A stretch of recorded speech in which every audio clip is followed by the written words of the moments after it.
pada tahun 1972, iaitu setengah abad yang lalu, satu kajian melangkaui masa oleh para saintis di MIT diterbitkan dalam buku bertajuk The Limits to Growth dan mula merancangkan dunia sains dan ekonomi. Hasil daripada kajian yang menggunakan model komputer, para penyelidik membuat kenyataan tentang jakaan tamadun manusia akan mula merosot bermula pada awal abad ke-21, dan pada hari ini, beberapa penyelidikan baru turut mengesahkan manusia sedang menuju ke arah ini. Ini berikutan perkembangan revolusi perindustrian yang sangat pantas di mana tidak mampu dipenuhi oleh sumber alam yang terhad di bumi. Sekian lama, aktiviti manusia dilakukan tanpa memikirkan alam sekitar dan keseimbangan sosial pasti akan menjerumuskan kepada keruntuhan ekonomi, sosial dan ekosistem. Jelas dapat dilihat ketika ini berlakunya krisis tenaga, perubahan iklim, bencana alam dengan amaran kemelesetan ekonomi global paling kritikal. Dalam kata lain, era perindustrian yang dibangunkan manusia akan merosot pada abad ke-21 ini jika aktiviti manusia tidak berubah kerana hasil bumi yang ada kini sudah dieksploitasi dengan berlebihan. Jadi dalam video kali ini, kita akan melihat kajian para saintis mengenai senario situasi kehidupan manusia di abad ke-21 ini. Teruskan menonton. Kajian saintis Limits to Growth adalah menggunakan model komputer dinamakan World Tree untuk menganalisis bagaimana faktor-faktor seperti populasi dunia, kadar kelahiran dan kematian, pengeluaran industri, pembuatan makanan, kesihatan, pendidikan, sumber alam yang tidak boleh diperbaharui dan pencemaran alam akan memberi kesan kepada kehidupan manusia di masa hadapan. Hasil diperolehi ialah terdapat 12 senario dialami manusia sehingga tahun 2100 menggunakan parameter dalam dunia sebenar. Senario berbeza tersebut adalah berdasarkan usaha yang dibuat manusia untuk mengimbangi kemajuan teknologi dan ekonomi dengan keperluan sosial menggunakan sumber bumi yang terhad. Kebanyakan senario daripada kajian mendapati bahawa jika tiada sebarang tindakan memperbaiki keadaan pada hari ini, iaitu mengurangkan pembebasan karbon, maka krisis ekologi yang serius akan bermula awal abad ke-21. Walaupun tamadun manusia tidak semestinya terus terhapus pada abad ini, akan tetapi kualiti hidup manusia boleh dikatakan lebih teruk daripada generasi sebelumnya. Apa yang berlaku oleh model komputer World Tree ini ialah melihat bumi ini sebagai satu sistem yang mana bumi tidak dapat menampung lagi pertumbuhan populasi dan kepesatan perindustrian untuk tempoh beberapa dekad ke hadapan. Akan tetapi, tidak semua senario dari analisis model World Tree ini digambarkan adalah negatif dan pengkaji di MIT turut menyatakan keadaan dunia yang stabil dapat dicapai jika hasil alam digunakan secara berhemah dan tiada pencemaran alam semula jadi. Populasi dunia. Pada tahun 1972, jumlah populasi dunia ialah 3.8 bilion dan bertambah pada kadar 2.1% setahun. Sejak 1975, angka populasi dunia bertambah sebanyak 1 bilion orang setiap 12 tahun. Pada tahun 2011, jumlah populasi dunia ialah 7 bilion dan dianggarkan mencecah 8 bilion pada akhir tahun 2022. Akan tetapi, sejak tahun 2019, kadar pertumbuhan populasi dunia adalah menurun iaitu kurang daripada 1%. Untuk beberapa dekad ke hadapan, negara seperti China, Jepun, Itali, Cuba dan beberapa negara di Eropah Timur akan mengalami penurunan kadar kelahiran yang akan menurunkan kadar pertambahan populasi dunia.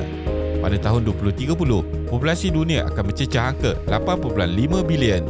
Akan tetapi, jika situasi dunia tidak berubah dengan hasil bumi semakin kurang dan ekonomi global terjejas, wang dan tenaga terpaksa digunakan untuk meneroka sumber alam, maka pengeluaran sektor perindustrian dan pertanian terjejas termasuk kualiti sektor perkhidmatan awam. Jika sektor kritikal seperti pengeluaran makanan dan kesihatan terjejas, ditambah dengan pencemaran dan bencana alam semakin buruk, populasi manusia akan menurun. Sumber tenaga. Kebergantungan manusia kepada sumber tenaga fosil yang terhad semakin tinggi dengan 85% sumber tenaga adalah dijana menggunakan minyak, gas asli atau arang batu. Pembakaran bahan bakar ini juga punca kepada pencemaran dan peningkatan suhu global. Dari tahun 1970 sehingga 2000, berbilion ton minyak dan trilion meter padu gas asli dibakar. Namun nisbah pengeluaran berbanding penggunaan bahan bakar masih meningkat dan dapat menampung keperluan manusia kerana simpanan minyak baru banyak ditemui. Akan tetapi, perlu diingat bahawa bumi perlu menyerap kembali sisa daripada penggunaan bahan api tersebut dan menerima kesan negatif dari pembebasan karbon. Bacaan kepekatan gas karbon dioksida di udara semakin meningkat dan menurut bacaan, ia telah mencecah tahap 420.99 ppm. Ini adalah kepekatan gas CO2 tertinggi dalam peradaban manusia hari ini, di mana kali terakhir ianya berlaku adalah lebih 4 juta tahun dahulu, apabila paras laut adalah 5 hingga 25 meter lebih tinggi berbanding sekarang dan hutan hijau pernah meliputi Antartika berjuta tahun dahulu. Tahap kepekatan 350 ppm adalah tahap selamat dan bacaan telah mencecah 400 ppm pada tahun 2016 serta pelbagai amaran telah diberikan oleh saintis. Dengan peningkatan kepekatan CO2 di atmosfera, suhu global juga meningkat, seterusnya mengakibatkan peningkatan paras laut, banjir besar, taufan, kemusnahan kawasan pertanian dan ekosistem. Pengeluaran makanan. Pada tahun 1970-an, ahli ekologi membuat kenyataan bahawa manusia akan mengalami masalah kebeluran akibat pertambahan populasi dunia sebelum memasuki abad ke-21.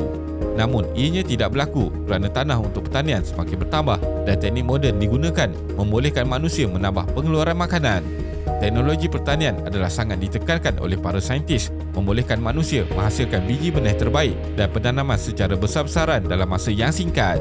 Akan tetapi, kesan yang dihadapi ialah kesuburan tanah semakin merosot, kehilangan habitat semula jadi, flora dan fauna, pencemaran akibat penggunaan baja kimia dan pembakaran hutan.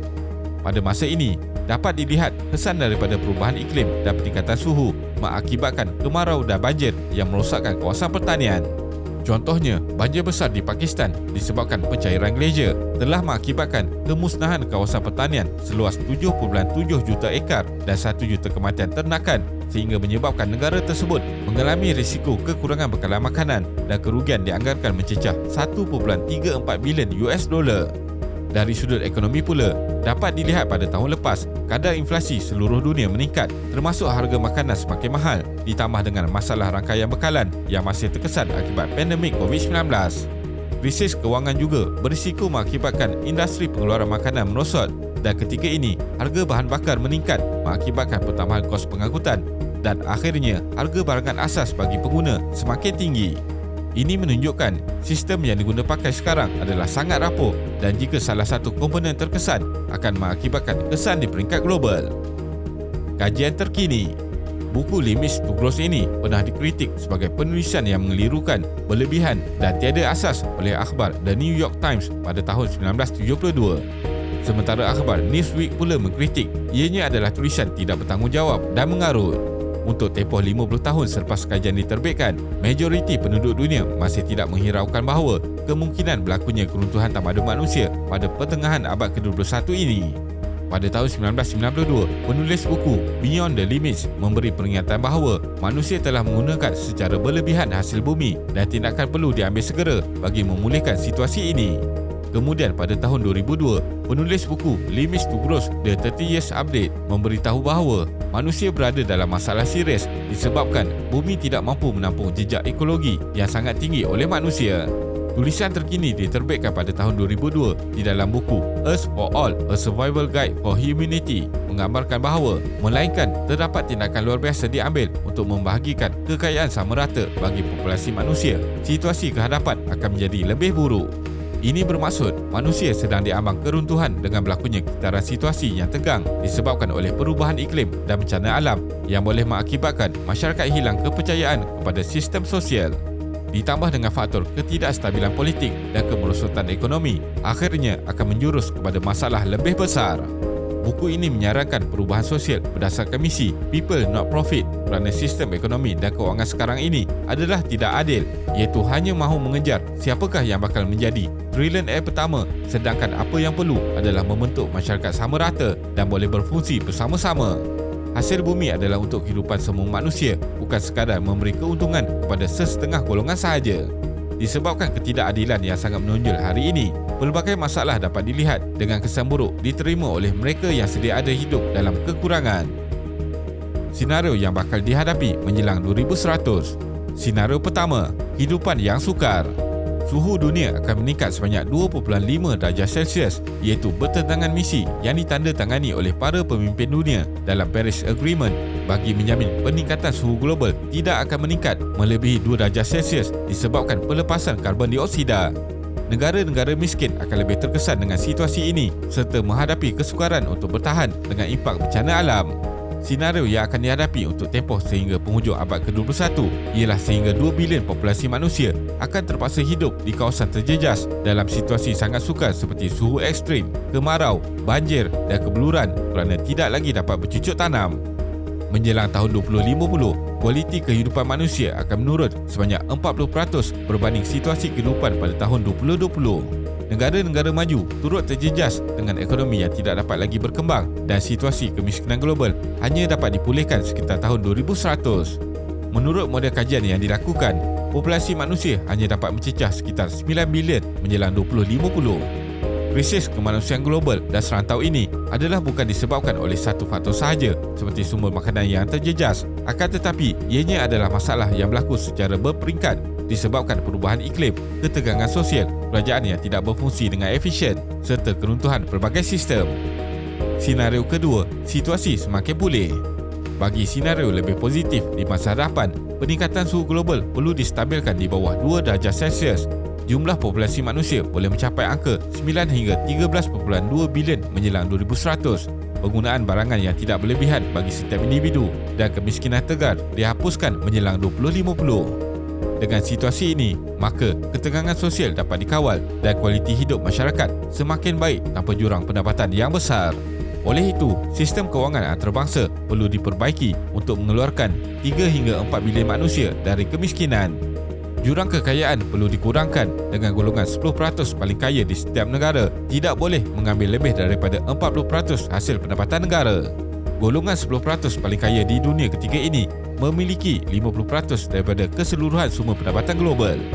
Penggunaan sumber tenaga hijau perlu dijadikan satu polisi penting kerajaan bagi mengurangkan jejak karbon sehingga mencapai sifar karbon menjelang 2050. Sistem ekonomi perlu melalui anjakan paradigma dan kekayaan negara tidak hanya patut diukur dengan KDNK, akan tetapi tahap kualiti hidup setiap rakyat perlu diambil kira. Kesimpulannya, dengan menggunakan model komputer, para saintis hanya dapat menyedarkan manusia mengenai senario masa hadapan sebagai peringatan bahawa semua tindakan manusia pada hari ini mempunyai kesan yang baik atau buruk. Tidak dinafikan, era perindustrian memberi banyak manfaat untuk kehidupan manusia. Namun, semua ini seharusnya diguna pakai secara seimbang dan mengambil kira setiap kehidupan di bumi, bukan untuk kesenangan segelintir golongan yang semakin kaya dan boleh bertindak sesuka hati. Terima kasih kerana menonton dan jangan lupa subscribe. Jumpa lagi.